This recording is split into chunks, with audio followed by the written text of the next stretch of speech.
অবস্থাটা কেন? এইবার ডাকতে বলতো, হুজুর আমি দুঃখের কথা কি আর বলবো। আমার ছোট্টকালে আমার বাবা, আমি যখন ছোট্ট ছিলাম আমার বাবা এমন অসুস্থ হয়ে গেল, যাহার কারণে আমার বাবা এমন কি হয়ে গেল, অসুস্থ হয়ে গেল।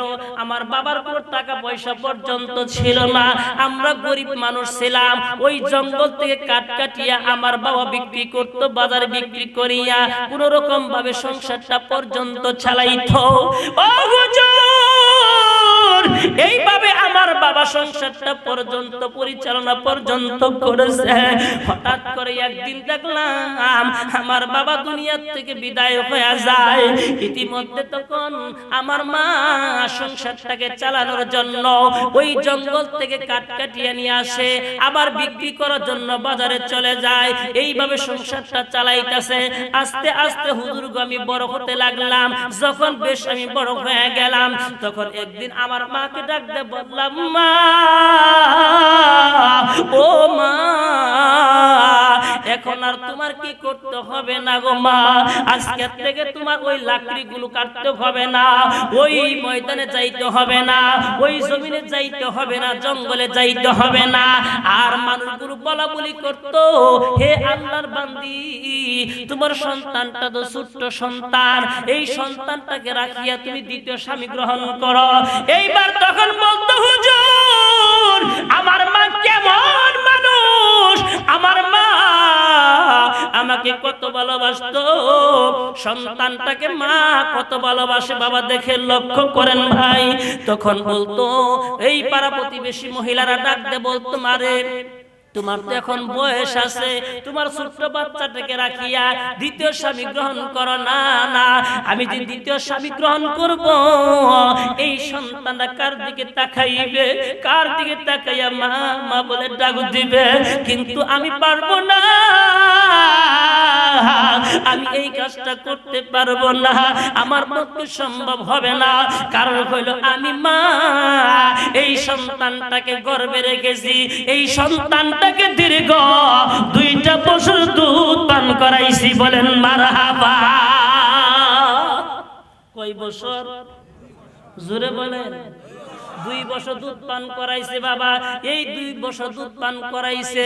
কিন্তু মুসলমান, এই 2 বছর বাবা যারা দুধ পান করাইনো, আজকে আমাদের শরীরের চামড়া দিয়া যদি বাবা জুতা বানায়া দেয়, মাকে বলেন তো ঋণ সুদ হবে? ওই মায়ের এক দুধের দাম কাটিয়া গায়ের চাপ, মায়ের এক দুধের দাম কাটিয়া গায়ের চাপ, বাপর বানাইলে ঋণের সুদ হবে না, এমন দরদি ভাবে কেউ হবে না আমার মা গো। আল্লাহু আকবার।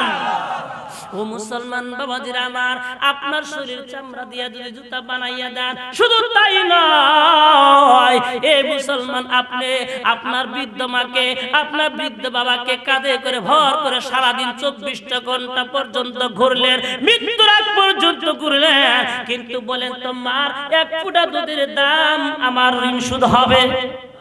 জোরে বলেন হবে? আর আমরা কি মুসলমান রে বাবা, ও মুসলমান, 2 বছর 1 বছর খিলাইলে আমাদের সুদ হয়ে যায়, ঋণ শুধু হয়ে যায়।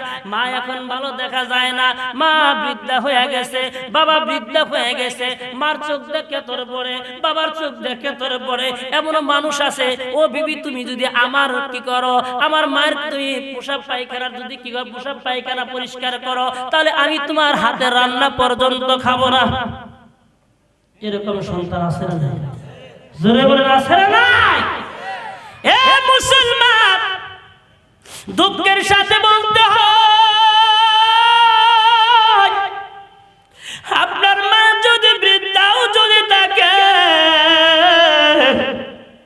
তবু আপনার ঘরে মক্কা আর মদিনা, ঠিক কিনা জোরে বলে? আপনার মা যদি বৃদ্ধা থাকে, আপনার মা ভালো দেখা যায় না, কুজু হয়ে গেছে, বৃদ্ধা হয়ে গেছে। এ বাবা দুঃখের কথা বলতে হয়। এ বাবা, এই মাহফিলে কার কার মা জানি নাই, কার কার বাবা জানি নাই, জানি না। আহারে যার মা নাই বাবা নাই, সেই বুঝতে বুঝতে পারে মা হারা কত ব্যথা, বাবা হারা কত ব্যথা রে বাবা। আজকে আমি সন্তান, আমার বাবাকে আজকে 12টা বছর পার হয়ে যায়, আমার বাবাকে একটাবার বাবা বলে ডাক দিতে পারি না, আমার মাকে মা বলে ডাক দিতে পারি না। আমার মনটা তো চায় ওই আমার মাকে একবার মা বলে ডাক দেই। আমি যখন মার দিকে তাকাইয়া একটা মা বলে ডাক দিতাম, আমার মা ডাক দে বলতো আইরে বাবা, আইরে বাবা, আমার বুকে দে, বলে আইরে বাবা, আইরে বাবা, আমার বুকে দে। ওই জন্মের মতন দেখি পরে বাবা তোদেরকে, জন্মের মতন দেখি পরে বাবা তোদেরকে।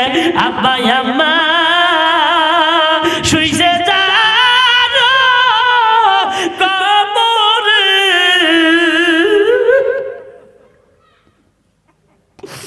ওই আব্বা আম্মা শুইছে যার কবরে,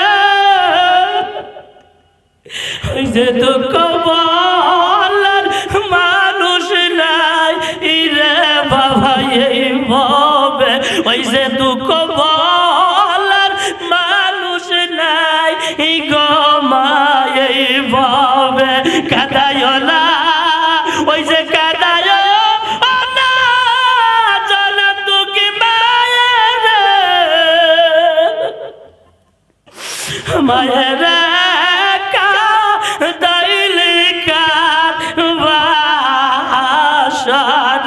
ওই যে ভাইয়ের দাইলের কাজ বাধা সরা, ঠিক কিনা বাবা? এই জন্য মুসলমান বাবা নামাজ পড়ি অথবা না পড়ি বাবা, কিন্তু আল্লাহর হুকুম তো পালন করতেই হবে, ঠিক কিনা জোরে বলেন? আল্লাহর হুকুম আল্লাহ মাফ করে দিতেও পারে, নাও দিতে পারে, এটা আল্লাহর ব্যাপার। কিন্তু মা বাবার হক, আপনার সন্তান আপনার কি করতে হবে?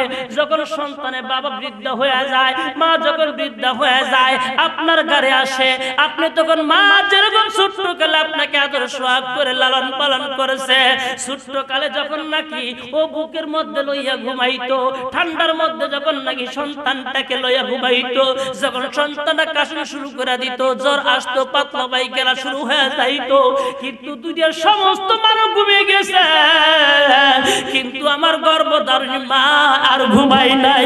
মা সন্তানটাকে বুকের মধ্যে লইয়া জড়াইয়া ঘুমাইছে, আর চিন্তা করছে কেমনে করে রাত্রিটা শেষ হয়ে যাবে, রাত্রি শেষ হইলেই তো আমার সন্তানটাকে লইয়া আমি ডাক্তারের কাছে যাইতে পারি, ঠিক কিনা? এই জন্য বাবাজিরা আমার, এ যুবক ভাই, আজকে সুন্দর বিবি পাইয়া তোমরা মাকে ভুইলা যায় না, সুন্দর বিবি পাইয়া তোমরা বাবারে ভুইলা যায় না। এ খবরদার, খবরদার, আজকে যদি তোমরা সুন্দর বিবি পাইয়া, সুন্দর তোমরা নারী পাইয়া মাকে ভুইলা যাও, বাবাকে ভুইলা যাও, তোমরা লিখে রাখো, তোমারও তো একদিন হবে তোমার সন্তানটা পর্যন্ত তোমাকেও ভুলবে, ঠিক কিনা জোরে বলেন? এই জন্য আমার ভাইয়ের, আমার বন্ধুরা আমার, এইবার বলতেছিলাম কষ্ট হইতেছে বাবা, এইবার বলতেছিলাম, এইবার শাইখ শিবলি নুমানী রহমাতুল্লাহ আলাইহি ডাকতে বললেন, হে আল্লাহর বান্দা, আমি চিন্তা করতেছি তোমার দুইটা হাত নাই, দুইটা পা নাই, কারণটা কি? তখন ডাকতে বলতেছে, হুজুর গো, আমি কি বলবো দুঃখের কথা হুজুর, দুঃখের কথা বললে আমি আর চোখের পানি ধরে রাখতে পারি না। যখন আস্তে আস্তে আমি যখন বড় হয়ে গেলাম, তখন আমি আমার মাকে ডাকতে বললাম, মা আর কতদিন পর্যন্ত আমাকে তুমি কামাই করে খাওয়াইবা? মা গো, এখন থেকে তোমার কাজ করতে হবে না মা, আজকের থেকে তুমি বাড়িতে থাকবা, আমি তোমার সন্তান ওই জঙ্গল থেকে লাকড়িগুলো কাটিয়া আমার সংসারটা সুন্দর করে পরিচালনা পর্যন্ত করব, বলেন মারহাবা। এইবার যখন নাকি মা এই কথা শুনলেন, শোনার পরে ডাক দিয়ে বলতেছেন ঠিক আছে বাবা, আজকে থেকে তুমি সংসারটা পরিচালনা করবা। হ্যাঁ যাও, তোমাকে আমি দায়িত্ব দিয়ে দিলাম। এবার সংসারটা পরিচালনা করতেছেন, বাজারঘাট পর্যন্ত করতেছেন। হঠাৎ করে একদিন মা ডাক দিয়ে বলতেছে আমারে, ও আব্দুর রহমান, এ বাবা আব্দুর রহিম, তুমি তো এখন বড় হয়ে গেছো, আমি তো ঘরের মধ্যে একাই থাকি, আমার তো ভালো লাগে না, আমার তো ভালো লাগে না। একটা নাতি বুদ্ধি হইলেই তো আমার ঘরটা আমার ভরপুর হয়ে যাবে, আমার ভালো লাগবে। একটা বিবাহ করাইয়া দেই তোমাকে, তোমাকে বিবাহ শাদী উপযুক্ত হয়ে গেছো, তোমাকে একটা বিবাহ করাইয়া দেই। ঠিক আছে মা, তুমি যা করো আমি তাই রাজি আছি। এইবার বিবাহ করাইলেন। হুজুর, আমার মা আমাকে একটা বিবাহ করাইলো। বিবাহ করার পরে সংসার চলতেছে। হঠাৎ করে একদিন আমার মা সাথে আমার বিবির সাথে ঝগড়া লেগে যায়। এরকম হয় কিনা জোরে বলেন।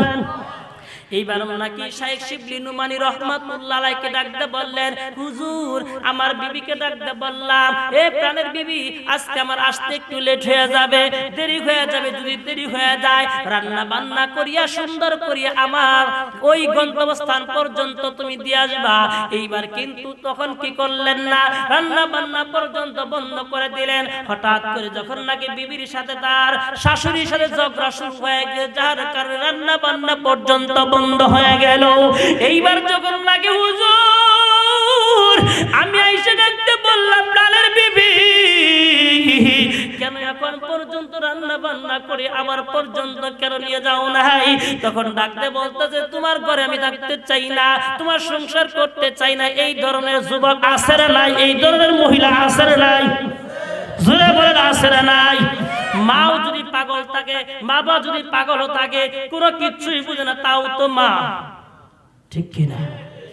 তবু মা, মায়ের সম্মান দিতে হবে, কদর করতে হবে। আপনি মক্কা মদিনার ইমাম হন, কোনো লাভ হবে না।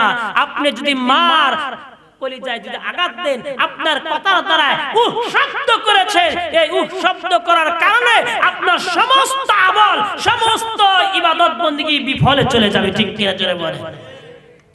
এইবার ডাকতে বললেন, এই প্রাণের বিবি, এখন পর্যন্ত তুমি আমাকে খানা দেওয়ার জন্য তুমি চলে গেলে না, কারণটা কি? এইবার ডাকতে বলতেছে, স্বামী আমি তোমার খানা দেওয়ার জন্য যাই নাই, কারণ আছে এই জায়গার মধ্যে। কারণটা হলো তোমার মা ভালো না। কেন আমার মা ভালো না? তোমার মা আমার সাথে ঝগড়া করেছে, যার কারণে আমি রান্না বান্না পর্যন্ত বন্ধ করে দিই। তাই নাকি? অনেক মানুষ আছেন দেখবেন বিবির কথা শুনি না, স্বামী উল্টা পাল্টা করে। কি কথা আছে না? স্বামী উল্টা পাল্টা করে, বিবির কথা শুনে দেখবেন মা বাবাকে বাদ দেয়, বাদ একবারে পৃথক। মা বাবার সাথে কোনো কি থাকে না, লাইন গা থাকে না। এরকম আছে না নাই? অনেক আছে, অনেক ইতিহাস। ও মুসলমান, এইবার যখন নাকি ডাকতে বললেন তোমার মা ভালো না, ঝগড়া করে, এই জন্য আমি কি করতে পারি নাই, রান্না বান্না পর্যন্ত বন্ধ করে দিয়েছি।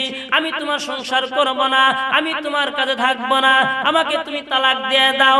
এক পর্যায়ে যখন নাকি বিবির কথা শুনিয়া, এইবার যখন বিবি যখন নাকি তার মস্তিষ্ক যখন ধুলাই দিয়েছে, সত্য মিথ্যা সব ধুলাই করার পরে এইবার যুবক ডাকতে বলতেছে, এই প্রাণের বিবি, আমার মা কোথায়? তোমার মা ওই যে বাংলা একটা ঘরের মধ্যে রয়েছে, বাংলা ঘরের মধ্যে শীতের সিজন, এই রকম ভাবে নাকি কোন শীত গভীর জড়িতে মা দুইটা হাত বাড়াইয়া ওই সন্তানের জন্য দোয়া করতেছে, আল্লাহ আমার সন্তানের জীবনের গুনাহ মাফ করে দিও, আল্লাহ আমার সন্তানের বিপদ আপদ থেকে তুমি হেফাজত করো। বলেন মারহাবা। বিবি যদি স্বামীর জন্য দোয়া করে, এটা কবুল হবে তাড়াতাড়ি নাকি মার দোয়া তাড়াতাড়ি কবুল হবে? বাবার দোয়া তাড়াতাড়ি কবুল হবে, ঠিক কিনা জোরে বলেন। এইবার যখন নাকি দেখলেন ভাঙ্গা ঘরের মধ্যে মা দুইটা চোখের পানি ছেড়ে ছেড়ে কান্নাকাটি পর্যন্ত করতেছে, ঘরের দরজার মধ্যে লাথি মারিয়া ঘরটা ভাঙ্গিয়া যখন ঘরের ভিতরে ঢুকলেন, এবং সন্তানটা নিমখের সন্তান ঘরের ভিতরে ঢুকলেন, কোনো কথাই পর্যন্ত বললেন না, এমন জোরে আঘাত করলো যাই যে আঘাত করার কারণে সন্তানের